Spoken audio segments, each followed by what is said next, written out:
I just felt very encouraged by the worship team. You did very well, you know. It's a new group singing, and thank you. As I was going through this,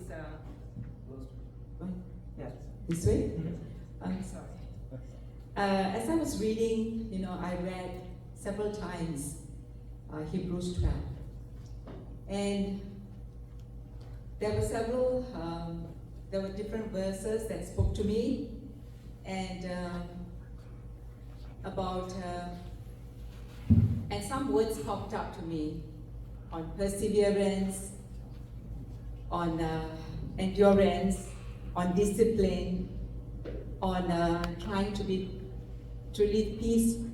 peaceably with everyone as far as possible as we can, and about holiness, without which we don't see God. And there's one verse that really struck me on perseverance.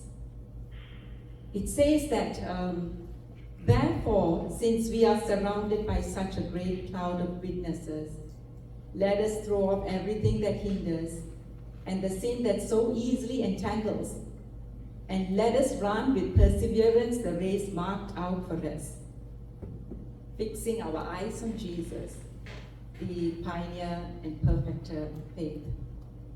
So as I was reading about this is a memory verse that I have actually memorized some years back.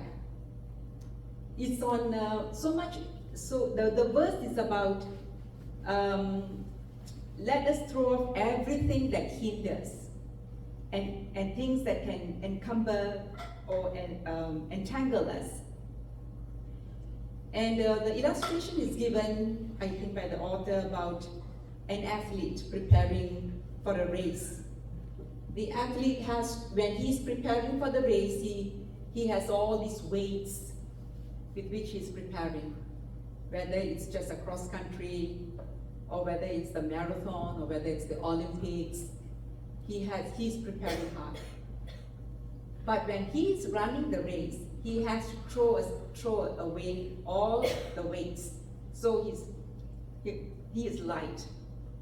There's nothing to stop him, weigh him down. So I thought about this word about how there are things, weights in my life that seems to sometimes, it has entangled me or entangling me, and I justify it one way or another. And sometimes it could be my laptop, or it could be the fact I'm spending more time on my phone. And we know that our phone is just not a regular phone, it's a smartphone. It's a phone that is like a mini computer right in the palm of our hands. But Lord, I just pray that maybe I'm finding, like, you know, I find myself here, Lord, that far from my family, but this has become like a friend. But this has also become like something that is gripping and taking me away from you. But help me to persevere, Lord, to know how to put it aside. And on a personal note, I must share this with you all. I have to. This happened in my life. I had to persevere because, you know, I was a single girl for a long time. And the Lord seemed to have been very silent in my life in this area. And I was holding a full-time job. I was working in a big company. You know, I'm from Singapore. I was born and raised in Singapore. And here I was serving the Lord after work. I went on a couple of mission trips. I even took time off 3 months away from my work, no pay leave, to go to Bible college, to do a refresher course, so that I could be more equipped to serve the Lord more effectively in ministry. But in the area of marriage, the Lord was very silent. I desired and I wished nothing wrong. God says to a man that he who finds a wife has found a good thing. So I could be the good thing, Lord, but why the silence? Of course, it led me into discouragement, disappointment. But I sought the Lord and I said, perhaps God has some other plans in my life for me. So how can I, Lord, if that's some other plan for you, then prepare my heart. So what I did is every 1 hour, I'm given 1 hour lunch break. I will use that time, my lunch break from 1 to 2. I will catch the train, I'll go to a church which is open and spend time seeking the Lord in prayer as to maybe He's preparing me to go on a mission, which I have done short-term mission trips in the past. I've been to India, to Chennai, and once to Delhi and Chandigarh. So if that's what you want, is that what I want to really do? No, that's not what I really want to do. But if that's what you want me to do, then Lord, prepare me, prepare my family, that I can do that joyfully for you. As I was preparing myself that way, several weeks, and it went into months, the next thing I knew is my aunt was arranging for me to come to the US to meet my husband to be there, Jody.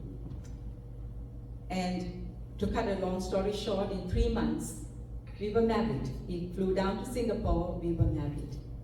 But God has been so faithful. And I'm so thankful because there were many people who attended our wedding, and they knew that it was really a test of faith in our life. But that I had to persevere and trust God. If this is what you have for me, then help me, God.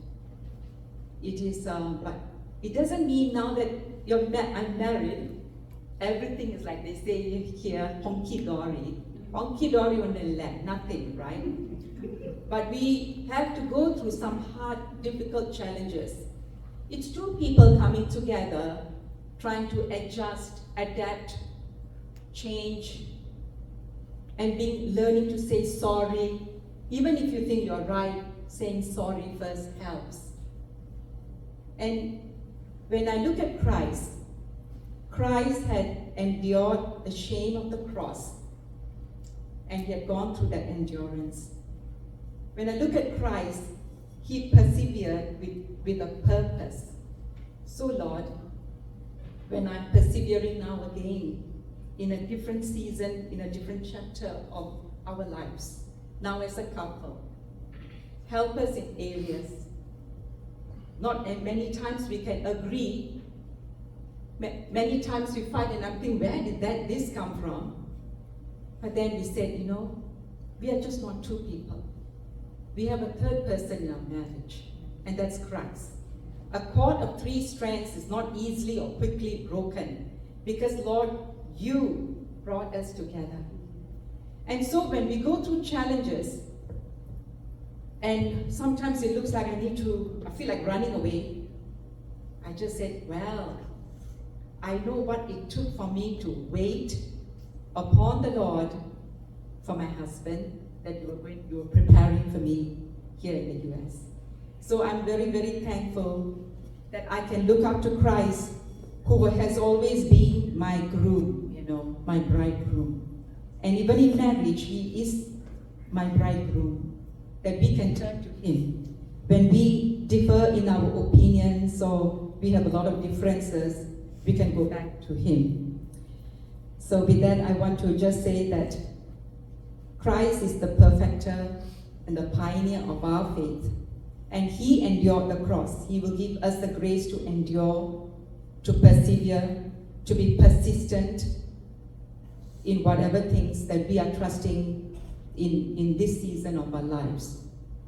Whether it's in our marriage, whether it's with our children, or whether it's with in some relationships, or whether it's in our careers or jobs or the promotion that we are hoping for or trusting, Christ is there. So thank you, everybody.